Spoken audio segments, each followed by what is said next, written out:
My name is Jake. I lost half my face in Fallujah, and I've spent the last 6 years avoiding mirrors. So when I took a job at the Westwood Inn, a cheap roadside motel with a mirror in every single room, I thought I could handle it. I was wrong, because on the 7th floor, there are no mirrors at all. And after what I saw last week, I finally understand why. Chapter 1. The Scar.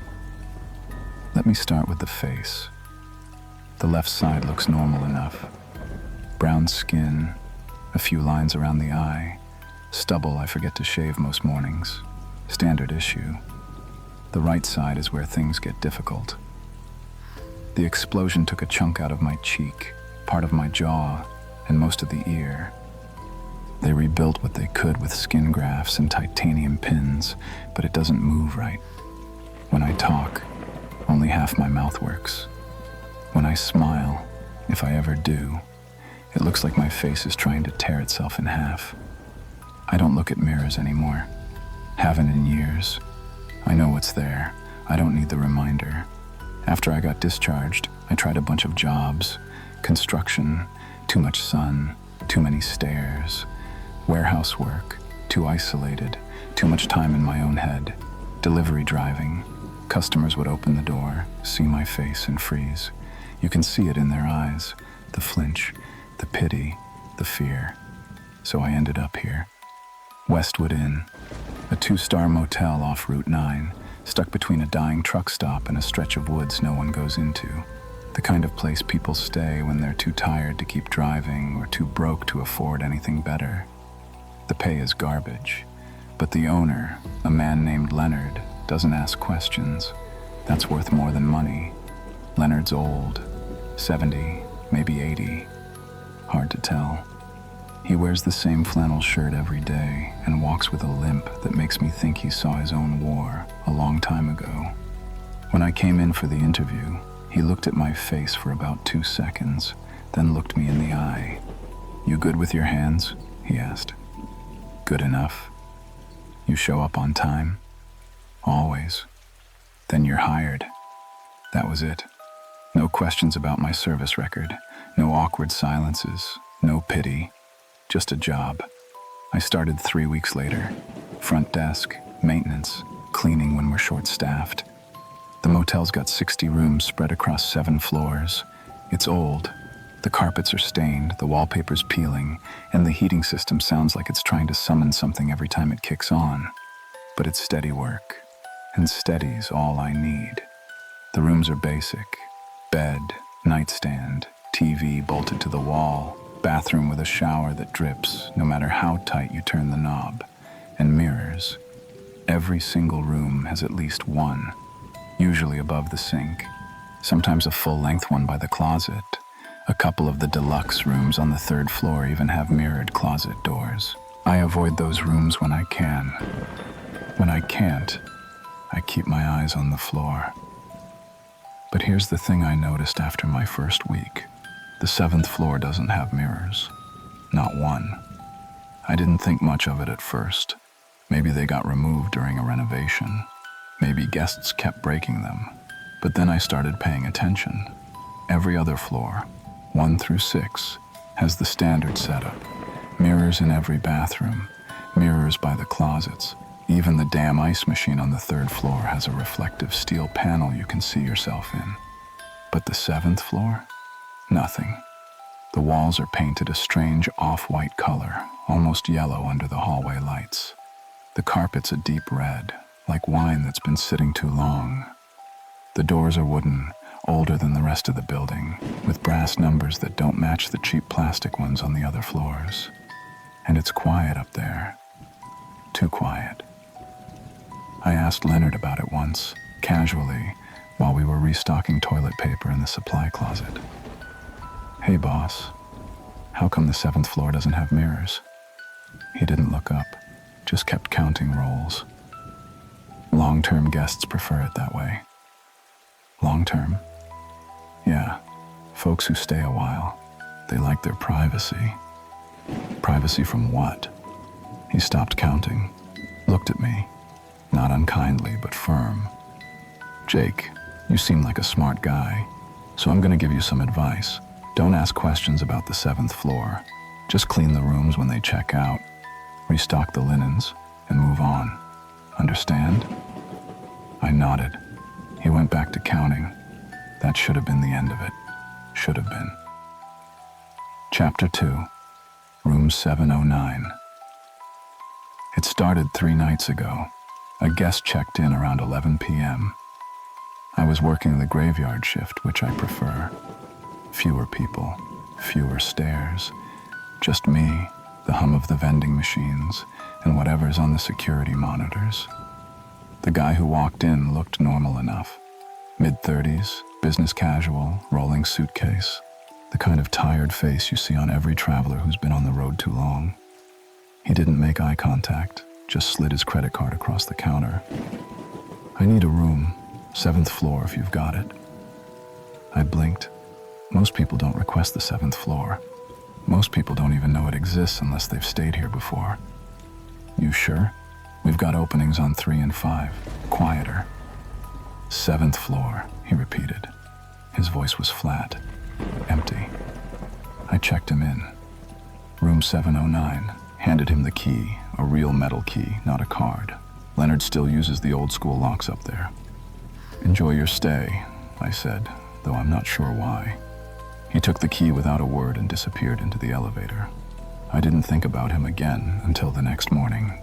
Chapter 3, The Reflection. I was doing my rounds on the 7th floor around 6 a.m., checking for any maintenance requests. The hallway was still dim. The lights up there are on a timer, and they don't come on full until 7. As I walked past room 709, I heard something. A voice. Talking. I stopped, pressed my ear to the door. It was the guest. He was speaking low and steady, like he was on the phone. But there was something off about it. The rhythm was strange, like he was having a conversation but only speaking his half. Pausing, listening to silence, then responding. I knocked. Everything all right in there, sir? The talking stopped. Footsteps. Slow, deliberate. The door opened. He stood there, still in his clothes from the night before. Eyes bloodshot, hair disheveled. He looked like he hadn't slept. I need a mirror, he said. I frowned. Sir, the 7th floor doesn't... I know. That's why I'm asking. I need one. Just a small one, please. There was something desperate in his voice, something that made my instincts kick in, the ones I learned in Fallujah, the ones that told me when something was wrong. I can't do that, sir.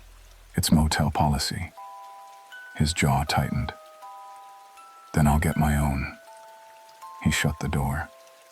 I stood there for a moment, staring at the brass 709. Then I walked away. I should have reported it, should have told Leonard, but I didn't. I don't know why. Chapter 4, The Guest Brings a Mirror. The next night, I saw him again. He walked through the lobby carrying a bag from a dollar store 2 miles down the road. I knew what was inside before he even got to the elevator. Sir, I called out. He stopped, turned. You can't bring that upstairs. His face was blank. Bring what? The mirror. He stared at me. No anger, no fear, just nothing. It's mine, he said. I bought it. The 7th floor has rules. I'm not breaking any rules. I'm putting it in my room, my space. I wanted to stop him, wanted to walk over there and take the bag, but something in his eyes made me hesitate. Something hollow. He got in the elevator. The doors closed. I stood there, heart pounding, and did nothing.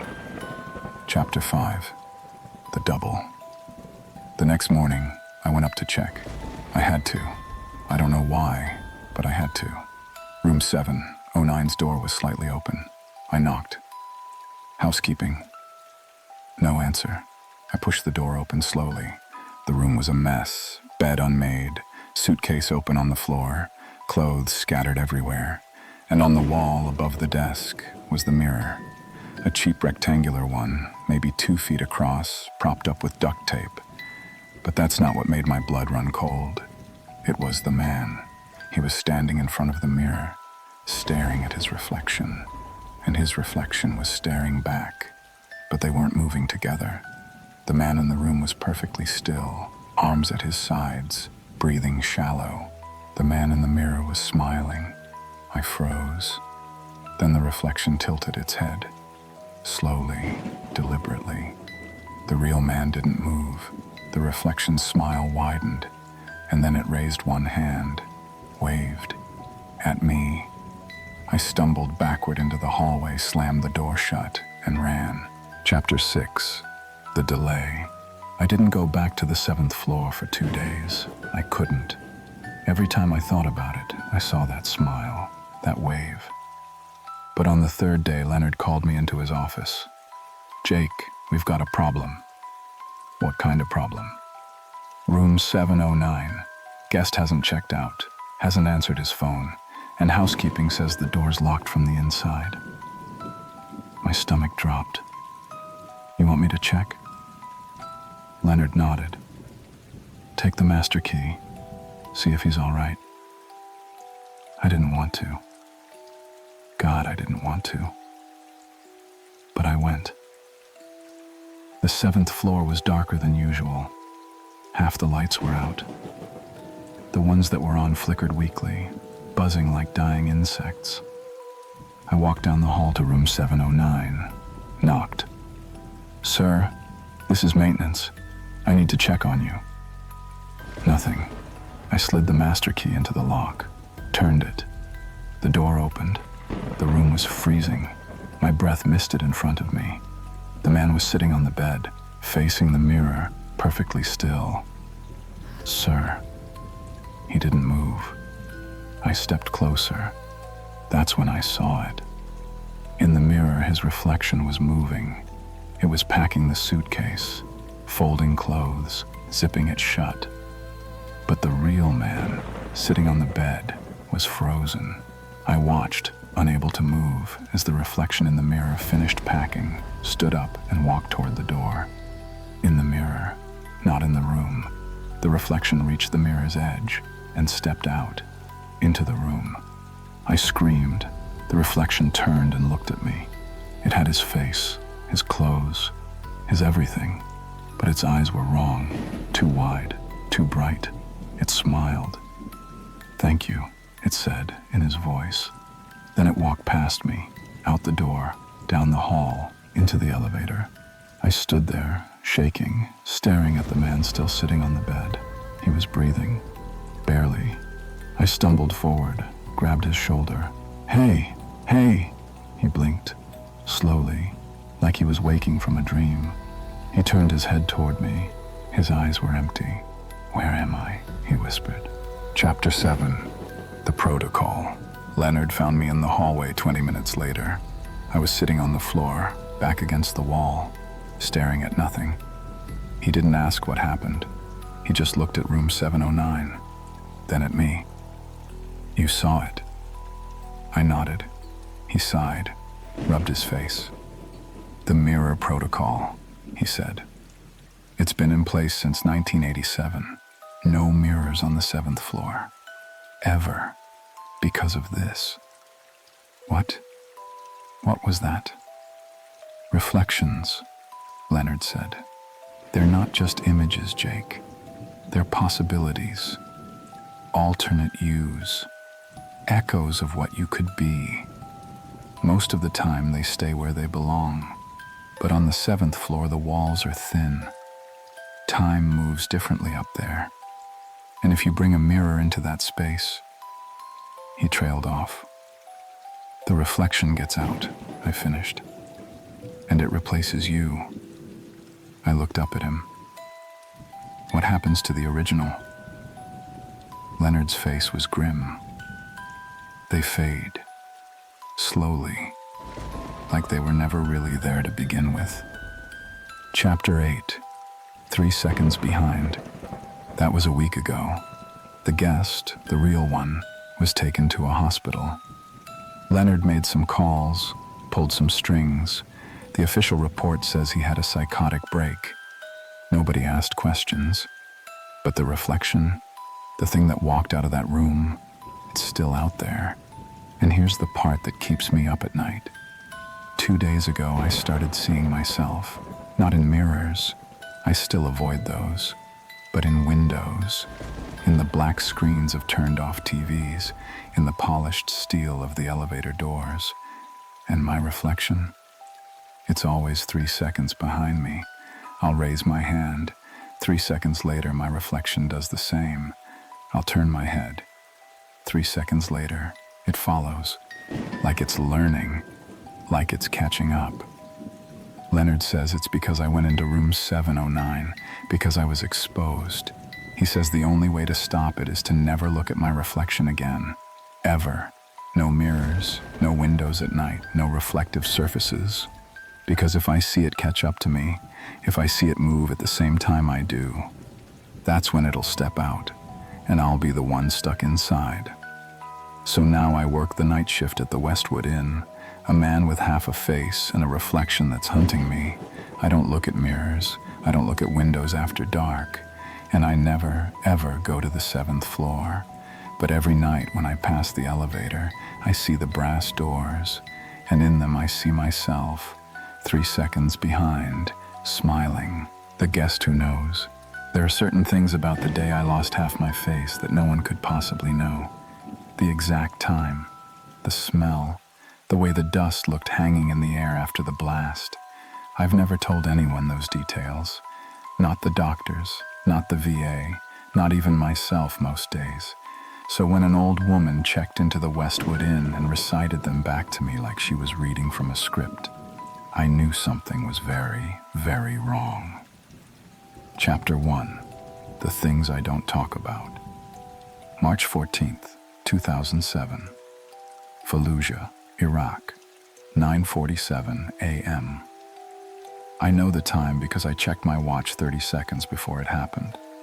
We were on patrol, sweeping a residential block that had been cleared 3 times already. Hot day, unbearably hot. The kind of heat that makes your gear feel like it weighs twice as much and turns your thoughts sluggish. Corporal Hayes was on point. Miller and Rodriguez were flanking. I was 3 feet to Hayes' left, scanning windows, doorways, anywhere someone could be watching. That's when Hayes stepped on it. I don't remember the sound. Everyone says explosions are loud, but I don't remember hearing anything. Just a flash of white light, a wave of pressure that felt like God himself punched me in the face. And then, nothing. When I woke up 3 days later in a field hospital, half my face was gone. Hayes, Miller, and Rodriguez were dead, and I was alive. Lucky me. The Army gave me a Purple Heart and a medical discharge. The VA gave me a glass eye that doesn't track right and a limp that gets worse when it rains. My mom gave me a sad smile and stopped asking when I was coming home for Christmas. I gave myself a new rule: never talk about that day. Not the time, not the details, not the way the dust hung in the air like golden snow after the blast. Not the smell, burning metal, scorched earth, something sweet and wrong that I later learned was burning flesh. I buried all of it, deep, and for 6 years, it stayed buried. Until 3 nights ago, when she walked in. Chapter 2. Check-in. It was a Tuesday, slow night. The kind where you spend more time staring at the security monitors than actually doing anything useful. I was at the front desk, halfway through a cup of coffee that had gone cold an hour ago, when the front door opened. She was old, 70, maybe 80, small frame, white hair pulled back in a neat bun, wearing a long coat that looked too heavy for the weather. She carried a single leather suitcase, the old-fashioned kind with brass buckles, but it was her eyes that got me. They were sharp, too sharp, like she was looking through me instead of at me. "Good evening," I said, straightening up. "Checking in?" She walked to the counter slowly, deliberately, and set the suitcase down.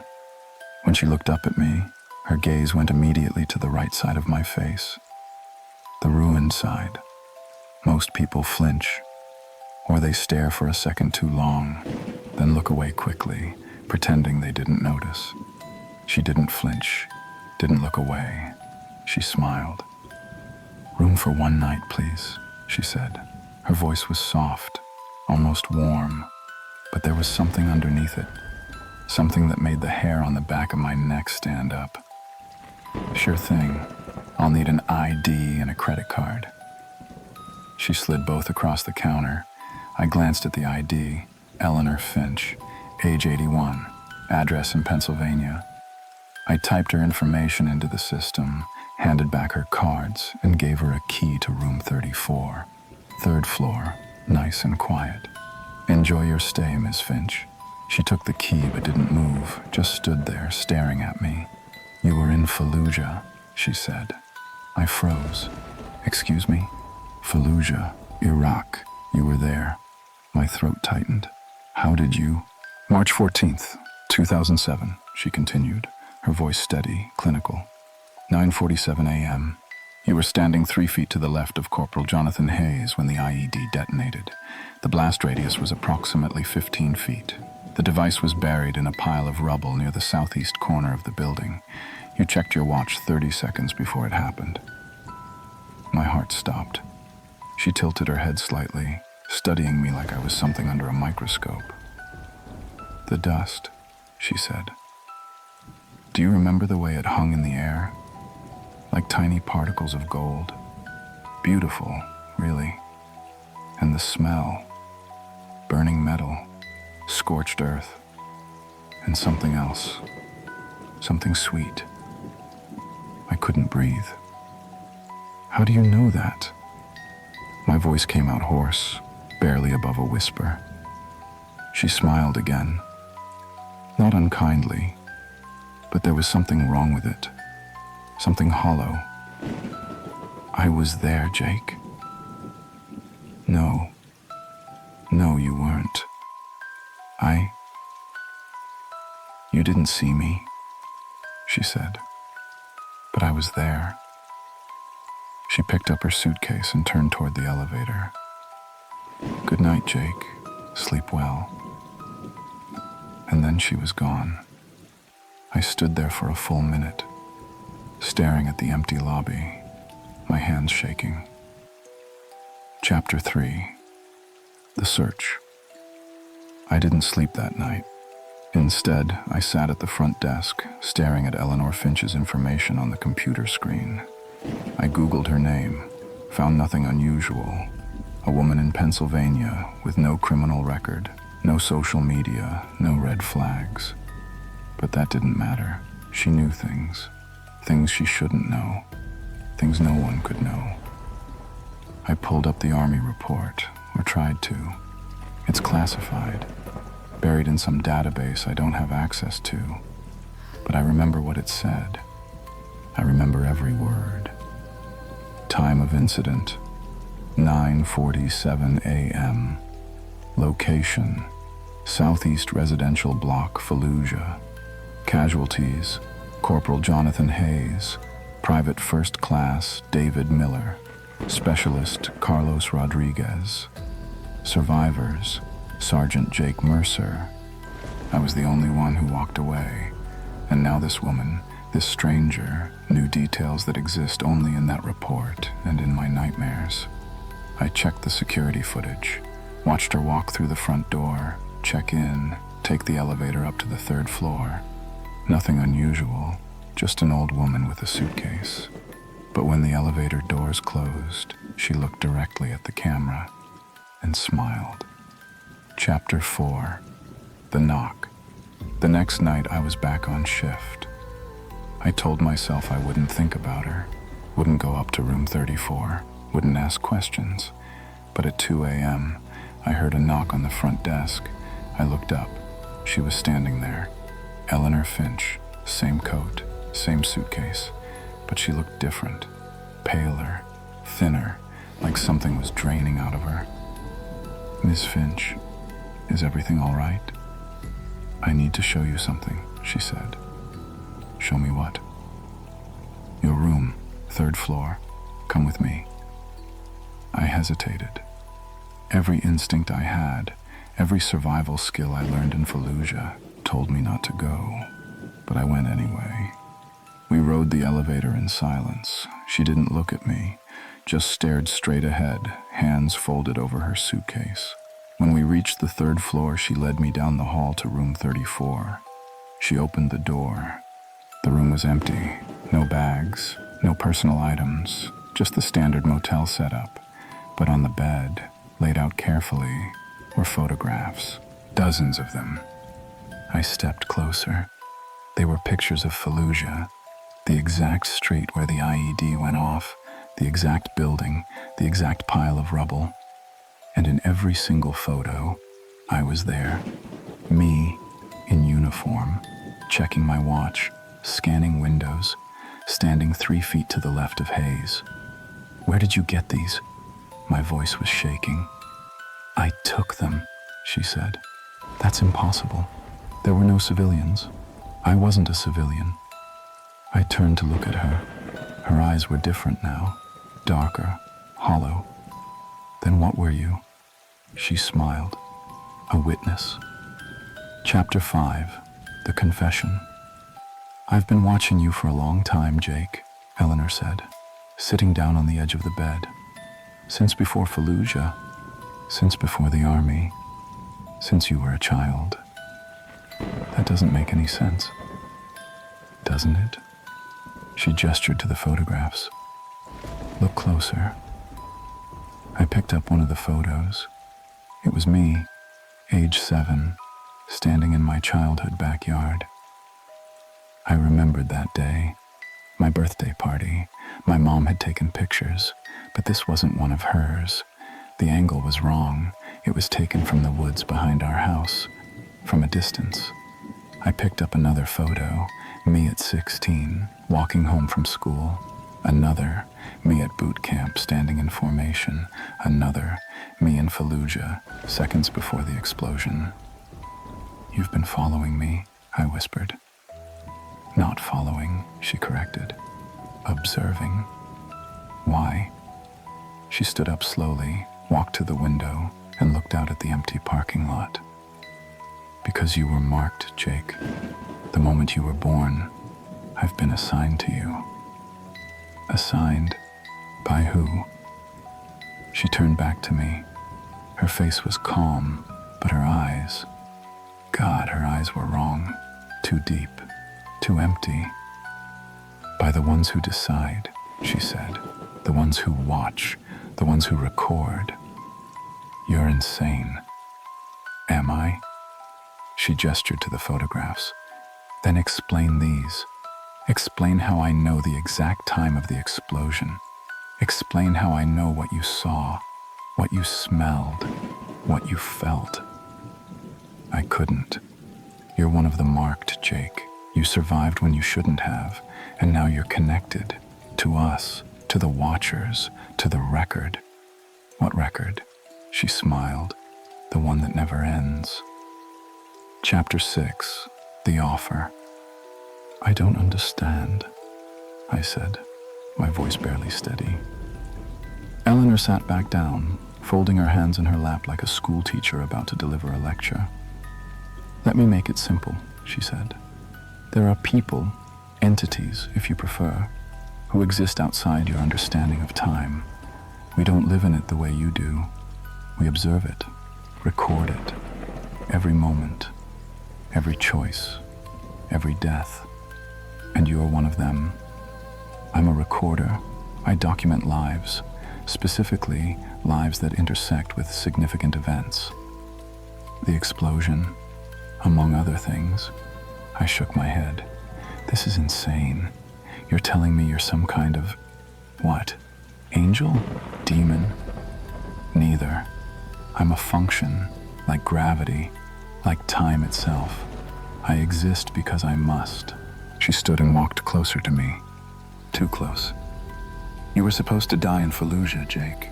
The mathematics said so. The probabilities aligned. But you didn't. You survived.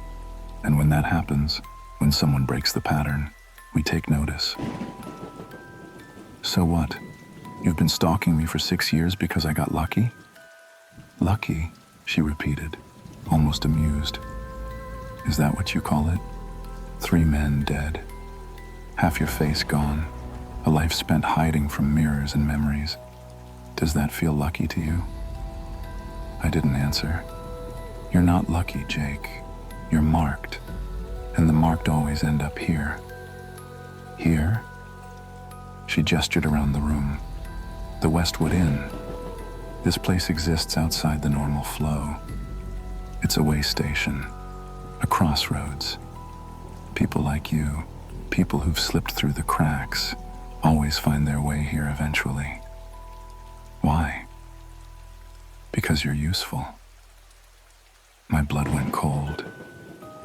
Useful for what? She leaned in, her voice dropping to a whisper. For crossing over. Chapter 7. The Choice. I don't understand, I said again, but my voice was weaker now. Eleanor reached into her coat and pulled out a small leather-bound notebook. She opened it and showed me a page. It was filled with names, hundreds of them, written in neat, precise handwriting. These are the marked, she said. The ones who survived when they shouldn't have. The ones who exist in the spaces between. You're one of them now. I scanned the list. Some names I recognized from history. Others were completely unknown. And at the bottom of the page, in fresh ink, Jake Mercer, Fallujah, March 14th, 2007, 9:47 a.m. What happens now? I asked. She closed the notebook. That depends on you. You can continue as you are, working this job, avoiding mirrors, pretending you're still part of the world you left behind, or you can accept what you've become. And what's that? A watcher, like me. You've already seen it, haven't you? The way time moves differently on the 7th floor, the way reflections don't quite match, the way guests check in who shouldn't exist. I thought about the man in room 709, the reflection that stepped out of the mirror. You notice because you're marked, Eleanor continued. You see the cracks, the inconsistencies. Most people don't, but you do, and that makes you valuable. I don't want to be valuable. Too late, she said almost kindly. You already are. She walked to the door, then paused. I'll be back in 3 days, Jake. When I return, you'll give me your answer. Join us. Become a recorder. Or stay here, stuck between what you were and what you can't be, until this place consumes you entirely. And if I refuse? She looked back at me, and for the first time I saw something like pity in her eyes. Then you'll fade, slowly, like all the others who refuse, until one day you'll check into a room and never check out. She opened the door. 3 days, Jake. Think carefully. And then she was gone. Chapter 8. The Discovery. I didn't sleep. Couldn't. Instead, I went down to the basement. There's a storage room down there where Leonard keeps old records. Guest logs going back decades. I flipped through them, scanning names and dates, looking for something. I didn't know what, and then I found it. A guest log from 1993. Eleanor Finch, room 34. Check-in, March 14th. Check-out, March 17th. My hands started shaking. I flipped back further. Eleanor Finch, room 34. Check-in, March 14th, 1981. Further, Eleanor Finch, room 34. Check-in, March 14th, 1967. Every entry, same name, same room, same check-in date, March 14th, the day I almost died. I slammed the book shut and stumbled backward. She'd been coming here for decades, checking in on the same date, over and over again, waiting for me. Chapter 9, The Return. 3 days later, I was at the front desk when the elevator doors opened. Eleanor Finch stepped out. She looked exactly the same. Same coat, same suitcase, same hollow eyes. She walked to the counter and set down her key. "Checking out?" I asked, my voice flat. "That depends," she said. "Have you decided?" I stared at her, at the woman, or thing, that had been watching me my entire life, that had documented my near-death, that had followed me to this place. "I have one question," I said. "Ask. If I say yes, if I become what you are, do I stop being me?" She considered this. "Yes and no. You'll remember who you were, but you'll see things differently. Time, people, death. You'll stop feeling it the way you do now. The pain, the fear, it fades. And if I say no, then I'll see you again, in a year, or 5, or 10, when you finally accept what you already know." "Which is?" She leaned forward. "That you died in Fallujah, Jake. You just haven't realized it yet." Chapter 10. The Answer. I thought about Hayes, about Miller, about Rodriguez. I thought about the way the dust hung in the air after the blast, like golden snow. I thought about the 6 years I'd spent avoiding mirrors, hiding from my reflection, pretending I was still alive, and I realized she was right. I died in Fallujah.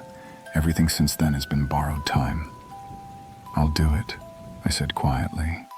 Eleanor smiled, a real smile this time. "Good."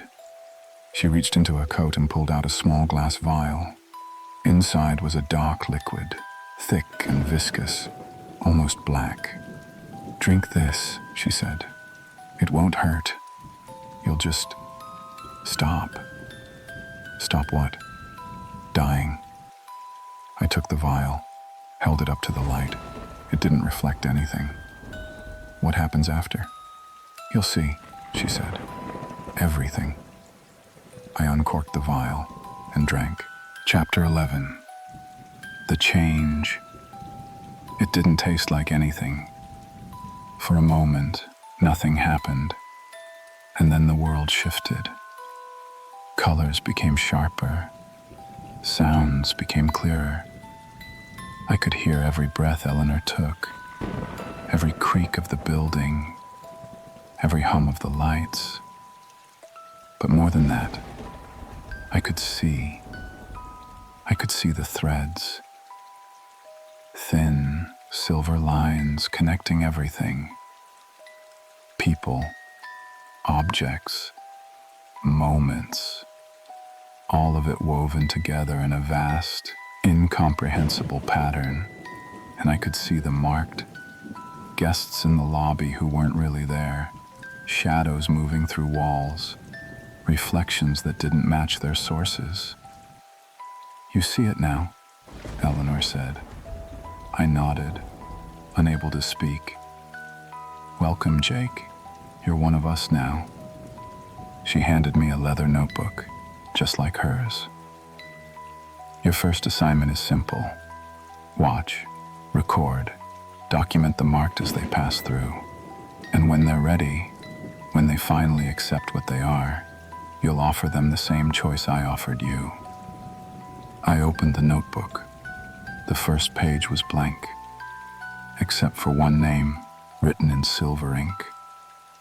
Jake Mercer, recorder. Assigned March 14th, 2007. "You'll start tomorrow," Eleanor said. "I'll teach you the rest." She turned and walked toward the door. "Wait," I called after her. "What about Leonard, The other staff, do they know? She glanced back.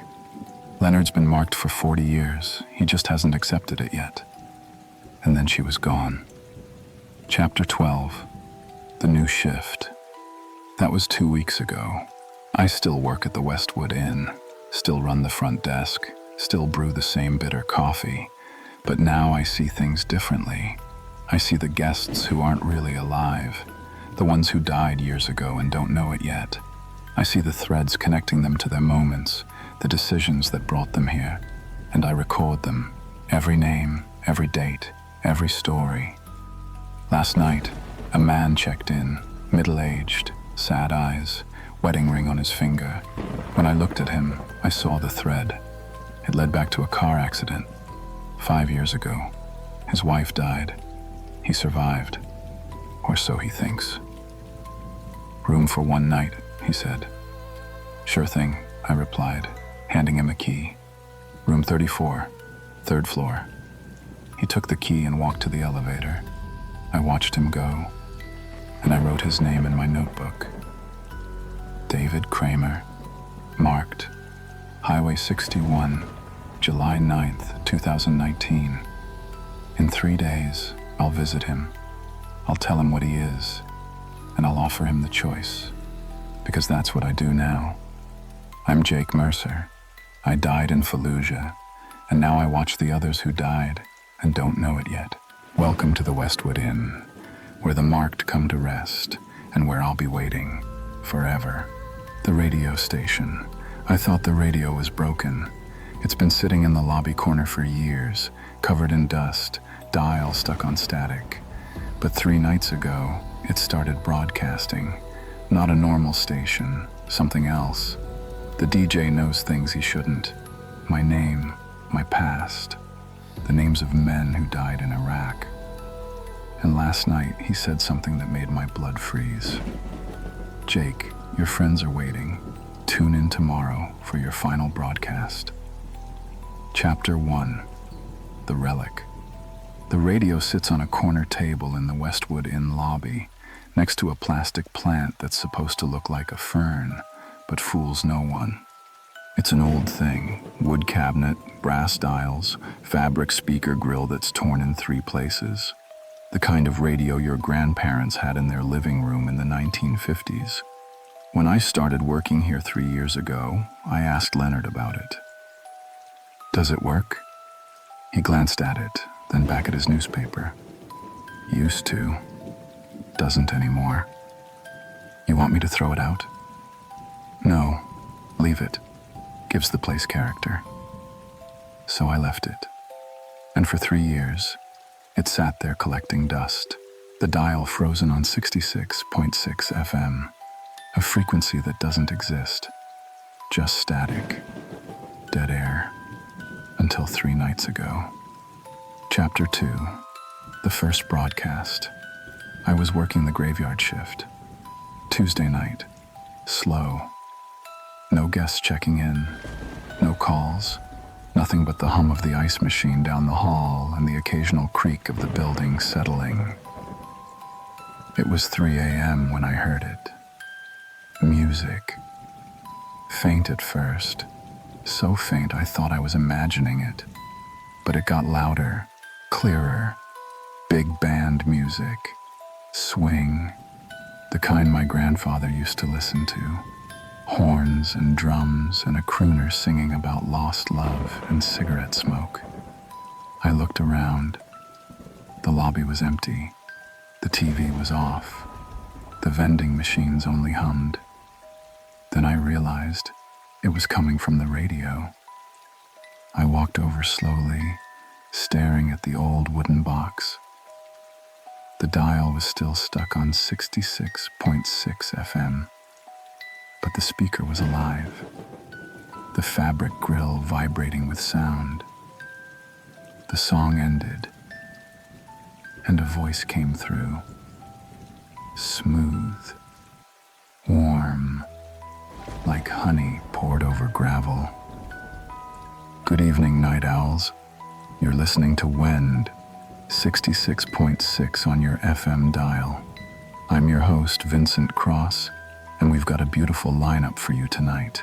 Songs from the other side, requests from the beyond, and a very special dedication coming up. I stood there, frozen. The DJ, Vincent, continued. But first, let's spin something classic. This one goes out to all you insomniacs out there, the ones who can't sleep, the ones who hear things in the dark. You know who you are. Another song started. Billie Holiday. Gloomy Sunday. The suicide song. My hands were shaking. I reached for the radio, grabbed the dial, tried to turn it off. It wouldn't move. I yanked the power cord. It wasn't plugged in. The music kept playing. Chapter 3.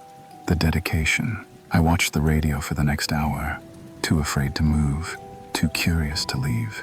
The DJ came back between songs. His voice never wavered, smooth, calm, like he was sitting in a studio somewhere, spinning records for an audience of ghosts.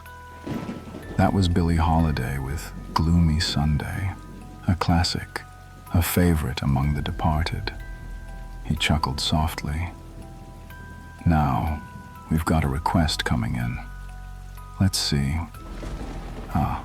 Yes. This one's for Jake. My blood turned to ice. Jake, if you're listening, and I know you are, this next song is from an old friend, someone you haven't heard from in a while, someone who's been waiting, patiently. The next song started. Knocking on Heaven's Door by Bob Dylan. It was Hayes' favorite song. He used to hum it on patrol, in the Humvee, during downtime, right up until the day he died. I stumbled backward, knocking over a chair. The DJ's voice returned. That was for you, Jake, from Corporal Jonathan Hayes. He says hello, and he says he misses you. I grabbed the radio and threw it across the room. It hit the wall. The wooden cabinet cracked. The speaker tore. But the voice kept coming. Now, Jake. That's no way to treat a gift. We're just getting started. I ran. Chapter 4. The Research. I didn't tell Leonard. Didn't tell anyone. What would I even say? Instead, I went to the library the next morning. Small town, small library, but they had internet and old newspaper archives. I searched for WEND 66.6 FM. Nothing. I searched for Vincent Cross, radio DJ. Nothing. I searched for 66.6 FM frequency. That's when I found something. An old forum post from 2003, a conspiracy theory board. Someone asking about phantom radio stations. The post read, "Has anyone else picked up 66.6 FM? I've been hearing it for 3 nights now. A DJ named Vincent Cross. He plays old music and takes requests, but the requests are from dead people. My brother died in a car accident 2 years ago, and last night, Vincent played his favorite song and said it was from Michael. That's my brother's name. I never told anyone. How does he know?" The replies were mixed. Some said it was a prank. Others said the poster was insane. But one reply caught my eye. 66.6 FM is a death frequency. It's not on any official broadcast spectrum. If you're hearing it, it means you're being contacted. By whom, I don't know. But whatever you do, don't respond. Don't acknowledge it. And for God's sake, don't tune in again. The post was from 2003, 20 years ago, and the poster, username Nightwatcher88, never posted again. Chapter 5. The second night. I told myself I wouldn't listen, told myself I'd ignore it. But at 3 a.m., sitting alone in the Westwood Inn lobby, I heard it again. The radio, still broken, still cracked, still unplugged, came to life. Big band music. Then Vincent's voice. "Good evening, Jake. Glad you're back. I was starting to think you didn't want to talk." I didn't move. didn't speak. Silent treatment, huh? That's all right. I understand. It's hard, hearing from old friends, especially the ones you left behind. My jaw clenched. But they don't blame you, Jake. They want you to know that. Hayes, Miller, Rodriguez, they're not angry. They just miss you. Stop, I whispered. Ah, there he is. I knew you'd come around. I stood up, walked over to the radio, stared down at it. Who are you? Vincent laughed, soft, kind, cruel. I'm just a DJ, Jake, a humble servant of the airwaves. I play requests, I take calls, I connect people, that's all. This isn't real, isn't it?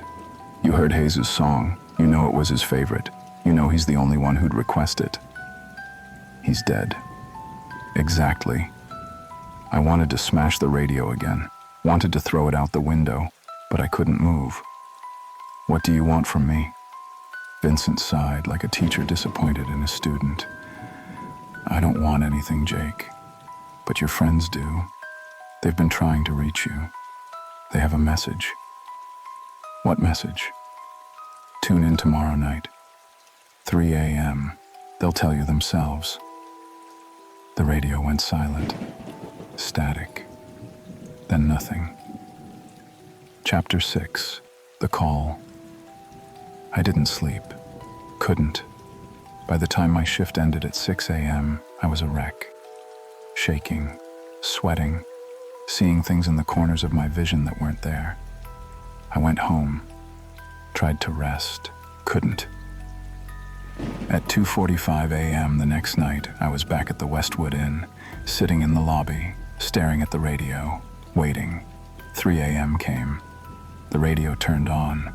No music this time, just static. Then Vincent's voice. Good evening, Jake. Right on time. Your friends are here. Let's patch them through. The static grew louder, harsh, like a storm trapped in a box. Then a voice cut through. Jake. I stopped breathing. It was Hayes. Jake, buddy, it's been a while. No, I whispered. No, you're not real. I'm as real as you remember me, Hayes said. His voice was the same, the slight southern drawl, the warmth, the easy confidence. You're dead. You died in Fallujah. Yeah, I did. So did Miller. So did Rodriguez. You remember that, right? You were there. I didn't. We're not blaming you, man. We just want to talk.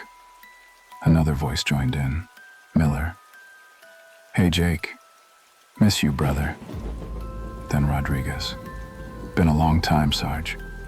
I was shaking so hard I thought I'd collapse. This isn't happening. Oh, it's happening, Vincent said smoothly. Your friends have been waiting a long time to talk to you, and they have something important to say. Jake, Hayes said, you need to stop running. I'm not. You are. You've been running since Fallujah, since the blast, since you survived and we didn't. That wasn't my fault. We know, but you don't. You carry us like weights, Jake, and it's killing you, slowly, every day. Miller's voice. You gotta let us go, man. Rodriguez. You gotta move on. I can't. Hayes. You can, but you won't. Because you think you owe us something. You think staying broken keeps us alive. It doesn't. It just keeps you dead. Silence. Then Vincent. Your friends have one more thing to say, Jake. After this, they won't be back. This is their final message. Hayes. Jake, we're okay. We're at peace. But you're not. And you never will be if you keep holding on. So let go. Please. For us. The static returned. Then silence. The radio went dead. Chapter 7. The Warning. I sat there for hours. Didn't move. Didn't think. Just sat. When the sun came up, Leonard walked into the lobby. took one look at me and frowned. "You all right, Jake?" I didn't answer. He glanced at the radio, the broken, cracked, unplugged radio. "You've been listening to it, haven't you?" I looked up at him. "You know about it?" Leonard sighed, sat down in the chair across from me. "I've worked here for 40 years, Jake. I've seen things, heard things. That radio's been here longer than I have. And every few years, it picks someone, plays for them, talks to them." "Who's Vincent Cross?" "I don't know. A ghost, a demon, a frequency that shouldn't exist. Does it matter?" He knew about Hayes, about Miller and Rodriguez. He knew things no one could know. Leonard nodded slowly. "That's what it does. It finds your pain, your regrets, and it uses them. For what? To pull you in, to keep you listening, to make you believe you can fix what's broken." "Can I?" Leonard looked at me with sad, tired eyes. "No, Jake. You can't bring them back. And the more you listen, the more it'll take from you. First your sleep, then your sanity, then your life. So what do I do? You stop listening. You walk away. You let the dead stay dead." Chapter 8. The final broadcast. But I couldn't walk away. That night, 3 a.m., I was back in the lobby. The radio turned on. Vincent's voice. "Good evening, Jake. I didn't think you'd come back, but here you are, loyal to the end. What do you want from me?" "I told you, I don't want anything, but you do. You want closure. You want forgiveness. You want to stop feeling like you should have died with them." "I should have. Maybe. But you didn't. And now you're here, stuck, haunted, unable to move forward. Then help me." Vincent laughed. "Oh, Jake, I can't help you, but I can offer you something." "What?" "A choice. Keep living like this, broken, hollow, a ghost in your own life, or join them, your friends. They're waiting, on the other side." "You mean die?" "I mean be free." I stared at the radio. "All you have to do," Vincent continued, "is tune in, really tune in. Not just listen. Join the broadcast, become part of the frequency, and you'll be with them again. No more pain, no more guilt, just peace. And if I don't, then you keep living, keep working, keep pretending, until one day you realize you've been dead all along." Static, then silence. Chapter 9. The decision. I thought about it, all night, all day. Hayes's voice, Miller's, Rodriguez's. Let us go. I thought about Fallujah, the blast, the dust hanging in the air like golden snow. I thought about the 6 years I'd spent hiding, avoiding mirrors, avoiding life, and I realized something. They were right. I was dead. I'd been dead since March 14th, 2007. I just hadn't accepted it yet. That night, at 3 a.m., I walked into the lobby. The radio was waiting. I sat down in front of it, and I waited. It turned on. Vincent's voice. "Welcome back, Jake. Are you ready?" I took a deep breath. "No." Silence. "What?" Vincent said, confused. I said no. I'm not joining. I'm not tuning in. I'm not giving up. But Jake, they told me to let go. And I am. I'm letting go of the guilt, the pain, the weight. But I'm not letting go of my life. You don't have a life. Then I'll build one, starting now. I stood up, walked to the radio, and unplugged it. It went silent. For the first time in 3 nights, the lobby was quiet. Chapter 10. The Aftermath. That was 2 weeks ago. The radio hasn't turned on since.